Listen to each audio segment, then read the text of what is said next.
Las preguntas que querrías hacer. Las respuestas que necesitas escuchar. Ahora llega la entrevista en el Círculo Rojo por Fernando Rosso.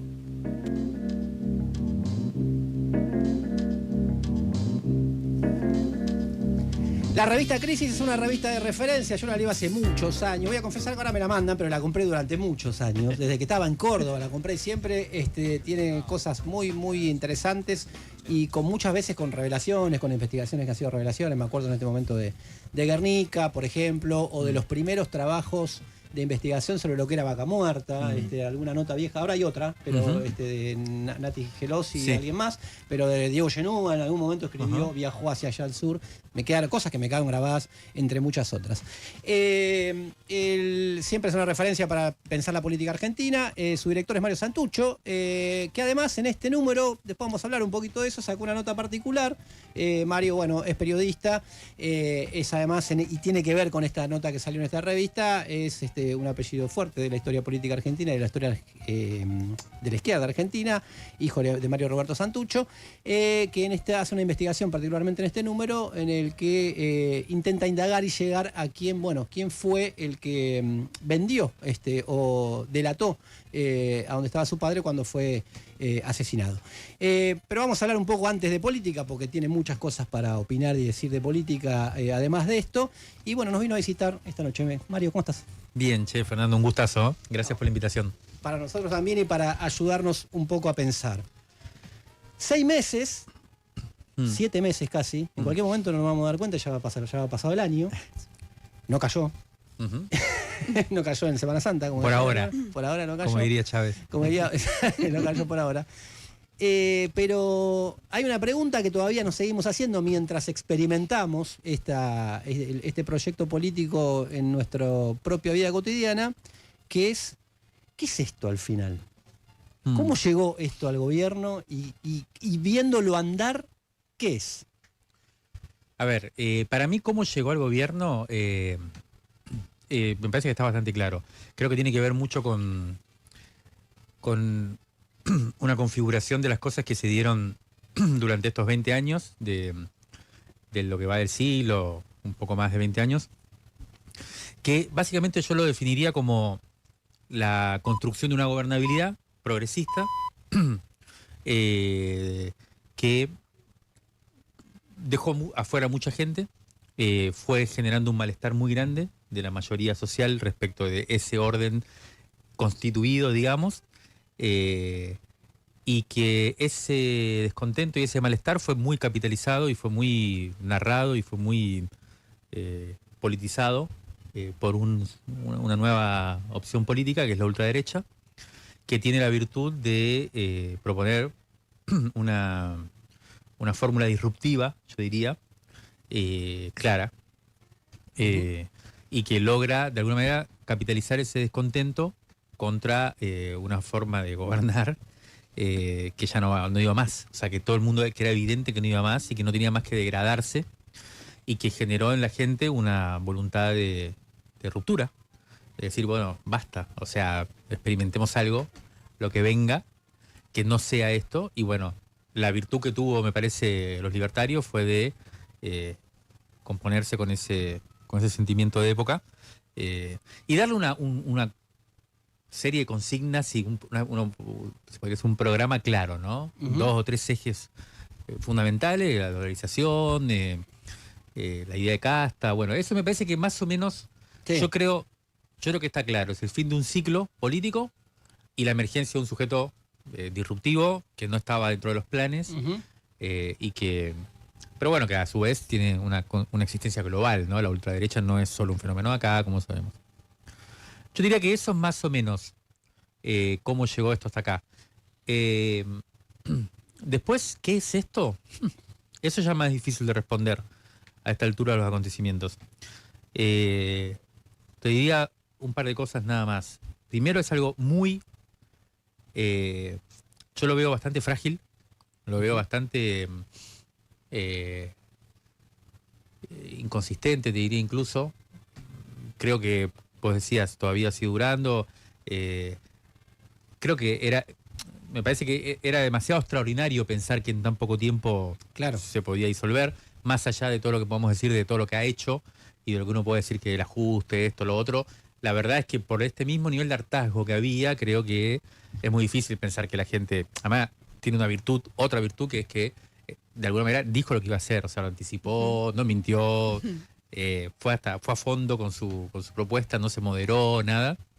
Entonces como que siento que buena parte de la gente que lo votó siente que está haciendo lo que dijo que iba a hacer. Pues hay que ver, porque eso empieza a repercutir en la mayoría también.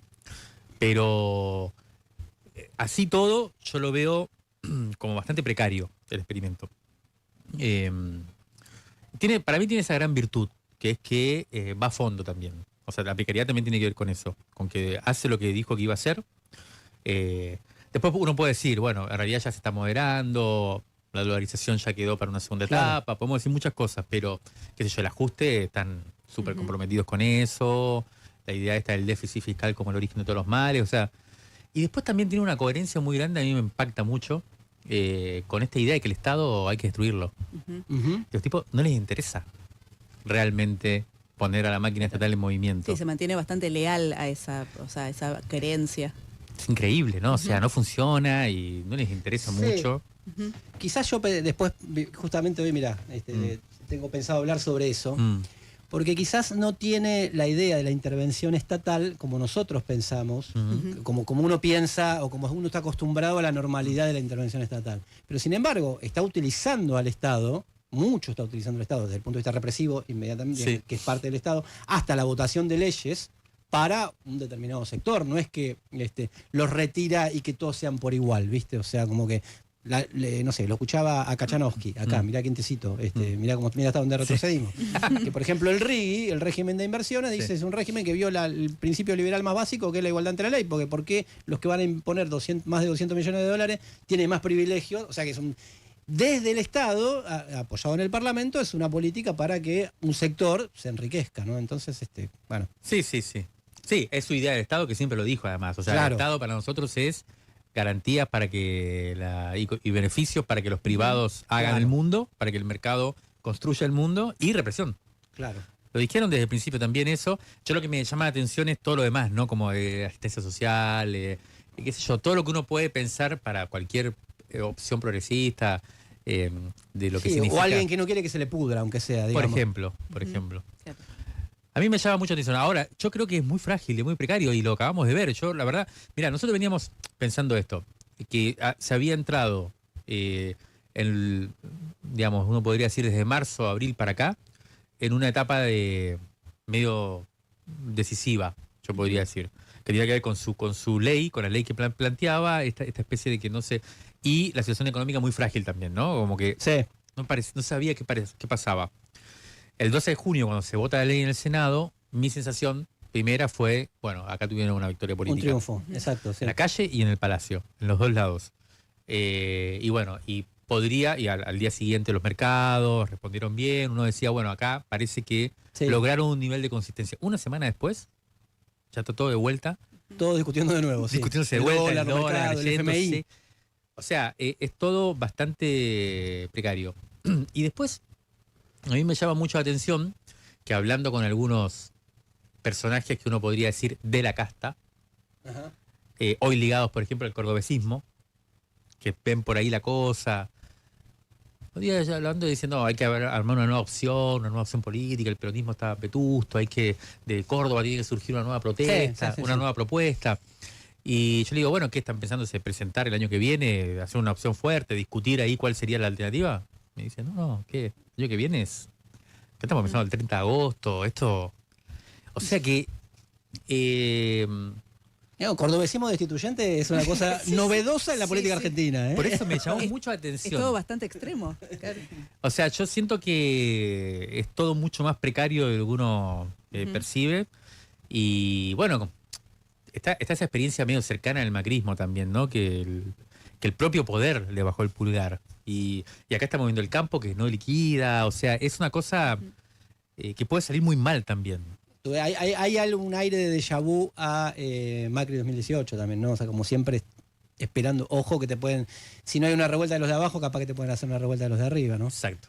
Están escuchando a Mario Santucho, él es director de la revista Crisis, ya estuvo acá, para presentar para hablar sobre su libro Bombo el Reaparecido, en su momento, y ahora estamos charlando un poco de política. En las lecturas que hay, y por eso me interesa la lectura de la revista Crisis, más allá de que si no podemos discutir el fino de la política, podemos discutir muchas cosas, pero yo tengo la sensación de como con las primeras lecturas que hay del fenómeno Milei, tienen cosas muy interesantes, las que circulan, tienen cosas muy interesantes, muy agudas, porque bueno, se ha develado mucho los problemas del progresismo, han quedado como muy expuestos, pero que sin embargo en las conclusiones políticas uno tiene la idea, digo que esto casi como un pensamiento casi unánime en un sentido, que es, mirá, no lo vimos venir, teníamos que habernos hecho un poco más de derecha antes. Teníamos que haber hecho el ajuste antes. Tendríamos que haber sido más individualista antes, porque el individualismo es el sentido de época. Y yo creo, viste, que como con las experiencias europeas, qué sé yo, que el extremo centro, como dijo Tariq Ali, o esas son las que le abrieron la camino a la derecha. ¿Qué mirada tenés en relación a eso, sobre las lecturas que circulan y sobre, bueno, las opciones políticas, ¿no? No, yo creo que ese es el gran problema que tenemos. Creo que es el momento para darle un vuelco a esto, ¿no? Un giro a esto, que creo que es la tendencia que se ha impuesto en el progresismo, en el peronismo, en el kirchnerismo durante los últimos años, que es que esta incapacidad, esta imposibilidad de reabrir, ¿no? El horizonte con una propuesta audaz de transformación en serio, ¿no? Es como, yo tengo la sensación de que, periodizando un poco, historizando un poco, la verdad es que siempre lo dijimos esto. Yo creo que la voluntad transformadora y el ímpetu del kirchnerismo llegó hasta el 2008. Cuando se perdió esa guerra con el campo, esa discusión de fondo sobre la acumulación, sobre la estructura económica, para mí empezó el retroceso lento, a pesar de que mucha gente del kirchnerismo siempre me responde a eso, bueno, pero en el segundo mandato de Cristina fue donde vinieron las grandes transformaciones, todo bien. Pero Berbisky tiene esa lectura, por ejemplo, que el segundo mandato fue como más radicalizado que el primero. Y bueno, y eso explicaría por qué después el péndulo vino la restauración, claro. Bueno, no, a mí me parece que no, que yo creo que el 2008 es el momento de quiebre, ahí se empieza a reorganizar la derecha, ahí surge el macrismo, ahí surge la primera, ahí las ciudades, no sé, siempre me acuerdo de eso, o sea, todas las ciudades empiezan a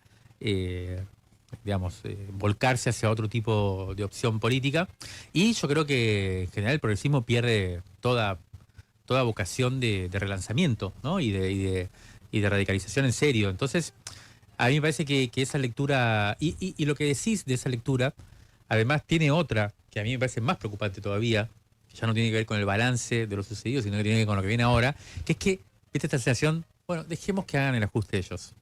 Claro, sí. claro, Esa especie claro. de decir, y después recoger los frutos, una visión un poco utilitaria también. Es tremendo, ¿no? Porque se dice eso, o sea, como nosotros no quisimos y por eso pecamos y por eso perdimos, bueno, deja que lo haga, esa especie de audacia medio tonta para mí, que es que dejemos que ellos hagan el trabajo sucio y después nosotros venimos a buscar las mieles, digamos.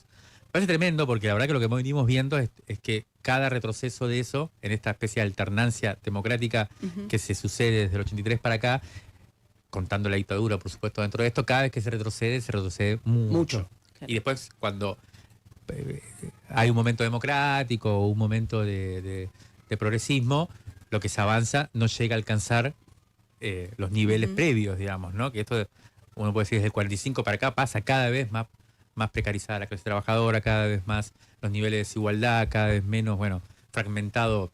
Entonces, me parece que es una lectura tremenda y creo que hay que hacer todo lo contrario. O sea, la lectura es todo lo contrario. Se terminaron de derribar los mitos de que la moderación era la única manera de ganar una elección. O sea, Milei demostró que diciendo lo que pensás en serio, yendo a fondo y mostrando esto, una capacidad disruptiva de capitalizar ese malestar evidente que hay, podés ganar elecciones. Entonces, para mí todo lo contrario como conclusión. Están escuchando a Mario Santucho, él es director de la revista Crisis. Estamos hablando de qué vamos a estar hablando, de lo que estamos hablando todos los días prácticamente, solo que en un nivel un poquito más general. ¿Celeste? Vi la entrevista en este canal de streaming Sin Pauta, creo que se llama, donde decías algo que me pareció muy interesante sobre, creo que están hablando sobre las detenciones en la marcha del 12 de junio de la Ley Bases, y vos apuntabas que que lo que se veía, o sea, que lo que se ve ahora, obviamente que hay un recrudecimiento de la represión, ¿no? La persecución, la criminalización de la protesta, pero que también se estaba viendo el aspecto coercitivo, digamos, de que las democracias, o sea, desde la vuelta a la democracia hasta ahora, siempre tienen ese elemento que a lo mejor, bajo el manto de esto, ¿no? O de los discursos medio progresistas del Estado, la intervención estatal, o el Estado garantizando un derecho, quedan un poco escondidas. Hoy, ¿qué te parece que pasa con esa idea? ¿O qué resultado puede dar o qué conclusión se puede sacar con lo que se está viendo hoy? Yo creo que hay dos cosas distintas. Y una es cómo la derecha, la ultraderecha, está tratando de utilizar el aparato estatal para esta función que ellos creen que es fundamental, que es la represión. O sea, lo dicen con todas las letras. Lo que pasó el 12 de junio, nosotros venimos siguiendo mucho, estamos desplegando una experiencia que se llama Equipo de Investigación Política. Una de las iniciativas de este equipo es el mapa de la policía, y que es básicamente la idea de ponerle rostro a la policía y generar una dinámica social, ciudadana, de control social sobre las fuerzas de seguridad y de autocuidado y demás. Entonces, una de las cosas que empezamos a hacer desde el mapa de la policía, que lleva ya hace un par de años, pero a partir de la asunción de este gobierno, es hacer un registro y una reconstrucción bastante fuerte de los operativos policiales. Entonces, le pedimos a fotógrafos, a fotógrafas, videastas y demás, que habitualmente van a las marchas a cubrir a la gente. Claro, a la gente, a la que protesta, a la rebeldía, al ícono. Claro. Bueno, que también empecemos a enfocar un poco a la policía. Cómo se organiza la policía. Entonces hicimos toda una reconstrucción de eso. Y venimos haciéndolo. Nosotros lo que habíamos visto es que durante la primera etapa de este gobierno estaba el protocolo, ¿no? Que básicamente tenía como objetivo saturar a las movilizaciones de fuerzas policiales para, la excusa era garantizar el flujo vehicular, ¿no? Que no se corten las rutas, las calles. Entonces, efectivamente ese fue los primeros roces, las primeras formas represivas y demás fueron con eso, y lo que nosotros vimos es que al tercer, cuarto mes eso quedó, digamos, sobrepasado, quedó desarmado, porque las movilizaciones empezaron a ser masivas, el miedo no cundió.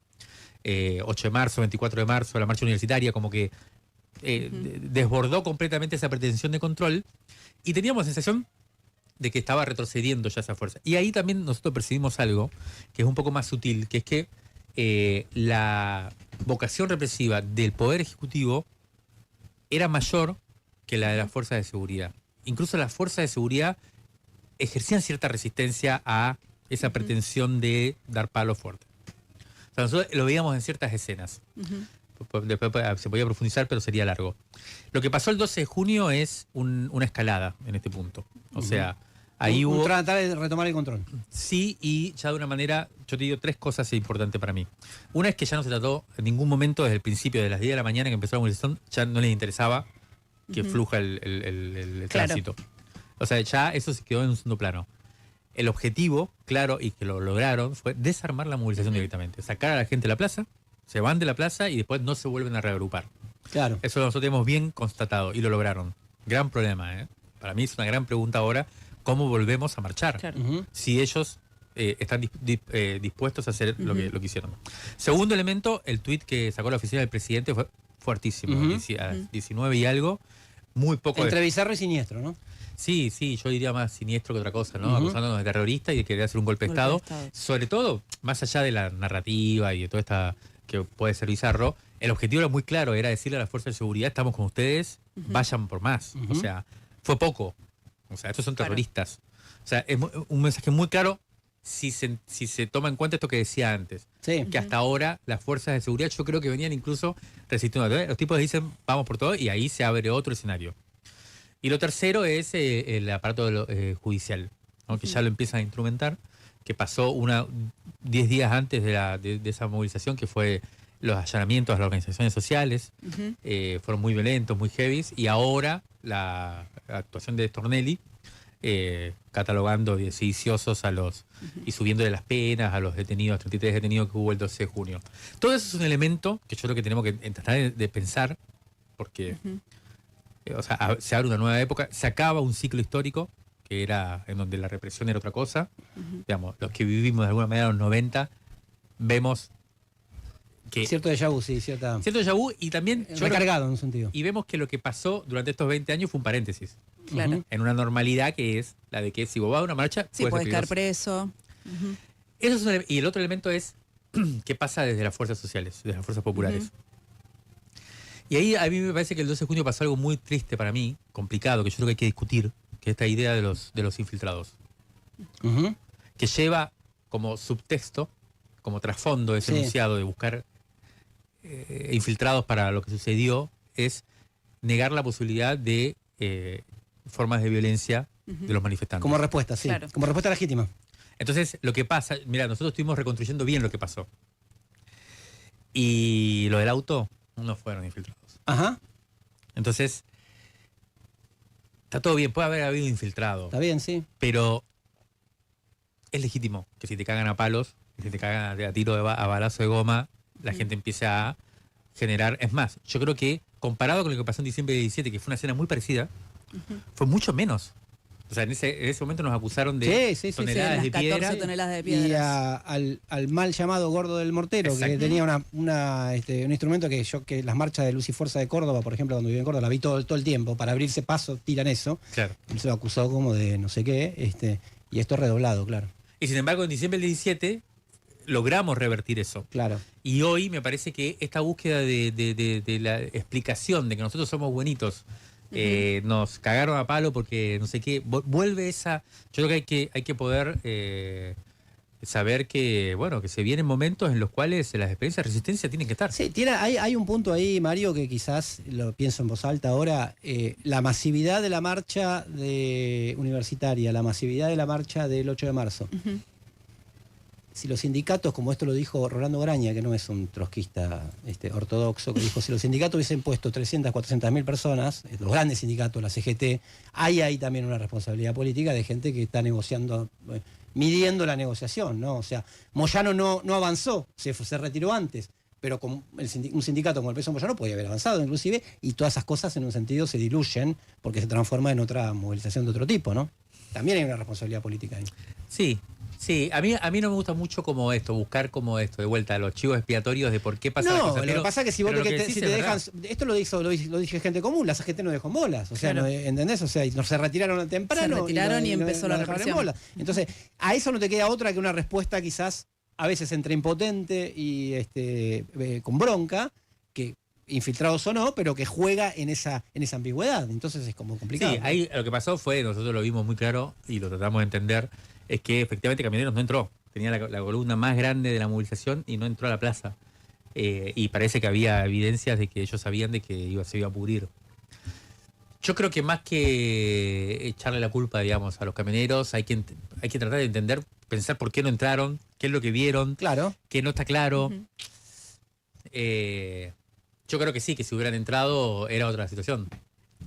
En diciembre del 17 había un espectro sindical Claro, importante más amplio. que estuvo, aunque después la vanguardia, si querés, adelante, ¿no? Los sectores más avanzados eran mucha juventud y todo lo demás, pero que estaban atrás y que no se retiraron en ningún momento. Entonces, digo, ya para discutirlo fino, ¿no? Sí, O sea, sí, acá pasó lo mismo, igual había bastantes sindicatos, estaba Había, atrás, sí, sí. atrás de las organizaciones de izquierda estaban los SMATA, que era una columna enorme. Cuando empezó el quilombo se fueron, yo lo vi cómo se iban, estuve hablando con ellos.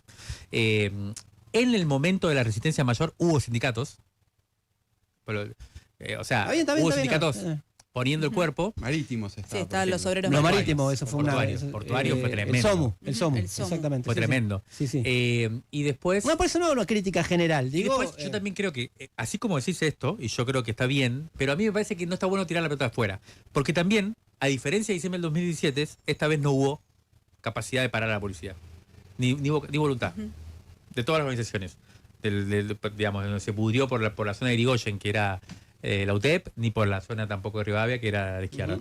O sea, en el 2017 se sostuvo eso. Y no se permitió que avanzaran. Esta vez nos sacaron corriendo. Está bien, es para pensarlo, Es por lo para menos yo todos. digo, Para mí es no, pensar punto, todos y todas que cómo hacemos, que- porque que- está que heavy. es un nuevo escenario distinto al que se Sí. conoce. Esa es la realidad. ¿Pablo? No, me parece interesante esta discusión sobre eso, sobre el derecho legítimo a defenderse. frente a Lo la- hablábamos con Charlie Platkowski, Sí. que es abogado y estuvo defendiendo a 3 de los 33 que cayeron ahí, entre eso un obrero de Magraf. que yo se lo preguntaba explícitamente por lo que vos decís, cómo corren tanto el arco que a veces el derecho a la legítima defensa se ve, Claro. pero en realidad no estaban haciendo nada, y todos estábamos haciendo algo, digamos, ¿no? O sea, lo que no quiere decir que estábamos haciendo lo que Stornelli dice que estábamos haciendo, pero esa es la realidad, sí. No, pero para tomar otro aspecto de la misma discusión, no para no desarrollarla, pues está buena.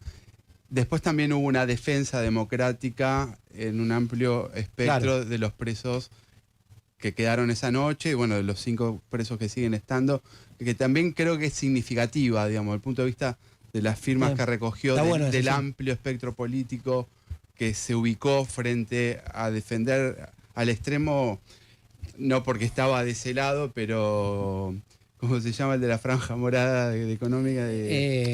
Jacobiti, que había repudiado y después dice, bueno, pero así no va la cosa. El chiste negro que circulaba era Jacobiti está negociando los presos de la UBA.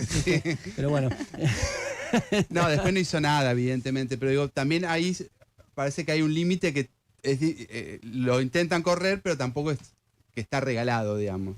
Sí, ese es un tema complejo para ver eso, ese juego entre situación defensiva y construcción de un amplio marco y no ceder en nombre de eso como estos valores de fondo, que es que si la represión se quiere imponer, hay que responder de alguna manera, y eso hay que saber lo que va a pasar y no hay que condenarlo y no hay que considerarlo acción de infiltrados, digamos. Está bien. Estamos hablando con Mario, se nos fue en una discusión que nos interesaba a todos y que yo sabía que si nos poníamos a hablar terminábamos hablando de todo esto, pero en el último número, Mario, abordás el tema de, te cambio completamente el ángulo de la información, pero quiero que lo lean. Quizá no podemos spoilear y que lean la nota porque está muy bien. Yo había escuchado, había visto a Mario que hablaba de la nota, había visto gente que hablaba de la nota, y hoy me puse a leerla verdaderamente y dije, apa, ¿qué pasó acá? Y iba increciendo la nota muy bien pensada en términos de, bueno, ¿quién entregó a su viejo, básicamente, cuando fue asesinado en un departamento de Villa Martelli, 19 de junio? 19 de julio del 75. 76. Vos, la duda que yo tenía era que en Bombo el Reaparecido vos es como que abordabas esta cuestión de una manera lateral, ¿no? Yo lo pensé en ese momento, bueno, es una forma literaria de abordar este tema, porque nunca te vi, por lo menos yo, decir yo voy a hablar de esta historia permanentemente y repetirla, soy el hijo y que esto y que el otro, soy parte de esta familia, sino que siempre abordándola desde otra manera que me pareciera interesante. Acá igual es interesante, pero digo, fuiste de lleno a un tema como que te tuvo atrapado durante todo este tiempo, que era conocer quién había sido el que le dio el dato, ¿no? Que finalmente la nota lo termina descubriendo, se termina encontrando con esa persona, y yo le dije, te lo pregunto al aire directamente, ¿qué pasó en primer lugar? Pero la primera pregunta es cómo llegaste a decir, bueno, voy a contar esto. De esta manera, ¿no? Mirá, te digo, la verdad es que esto es una especie de obsesión, yo lo digo. En la nota, uno tiene, yo creo que es la única obsesión que tuve, que es entender cómo fue que llegaron ahí. Porque ese fue un hecho significativo, obviamente para mí personalmente, para mi familia, pero también creo que fue un hecho político significativo porque, bueno, fue como el momento en el cual se concretó la derrota de un proyecto en ese momento político determinado, con la desaparición de su dirección, digamos, en ese momento, ¿no?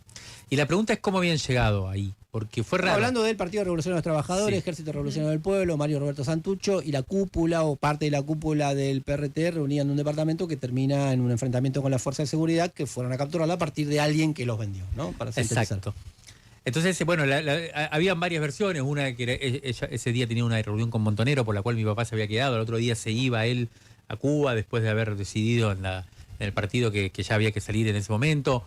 Se queda, bueno, no se hace la cita. Ahí hay una versión de que fue por ese lado. Yo creo que no es así. Bueno, toda una búsqueda de muchos años de ver cuál era. Y bueno, y la más fidedigna era esta, que es una persona cercana al partido. Algunos dicen militante, otros dicen simpatizante, colaborador, que le secuestran a su compañera y a cambio de la liberación de su compañera entrega a un compañero importante de la dirección, que es el Gringo Mena, que cae en ese momento efectivamente ese día a la mañana, y a través de él llegan.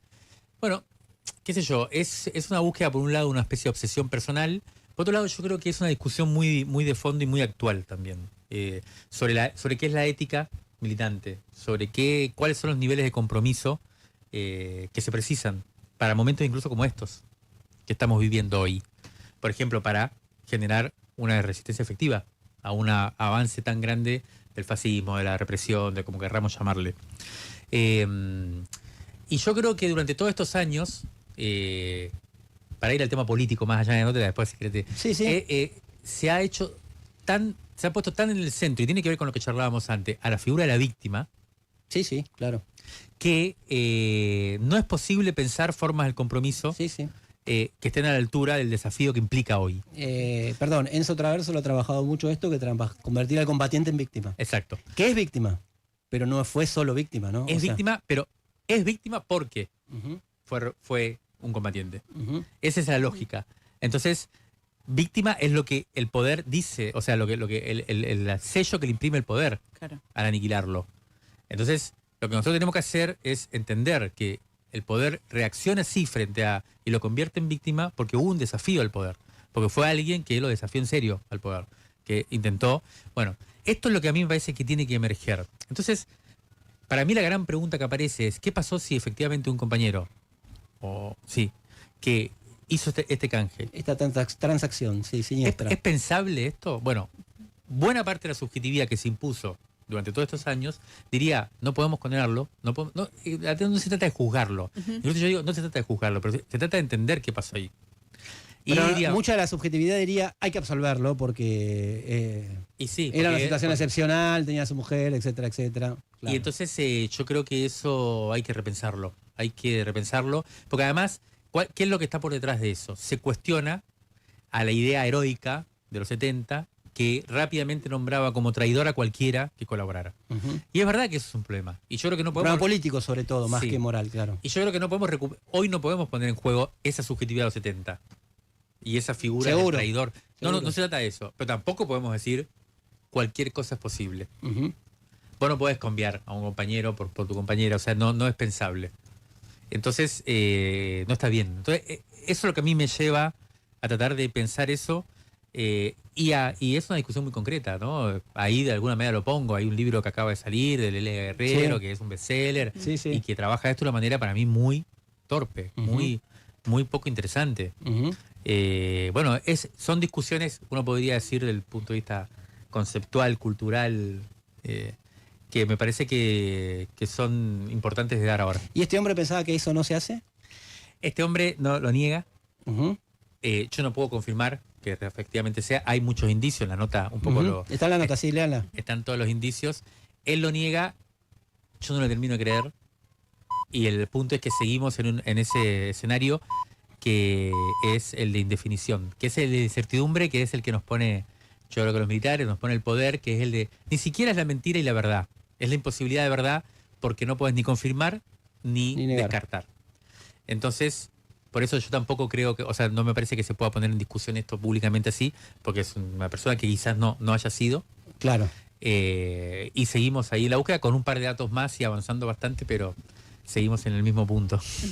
Señores, señoras, Mario Santucho, director de la revista Crisis, lean este número, en particular que se agotó aparte. Se agotó y se reimprimió. Se reimprimió. Y lean en general la revista Crisis y todo lo que hace. Mario, gracias. Muchas gracias a ustedes. Seguimos hasta la medianoche.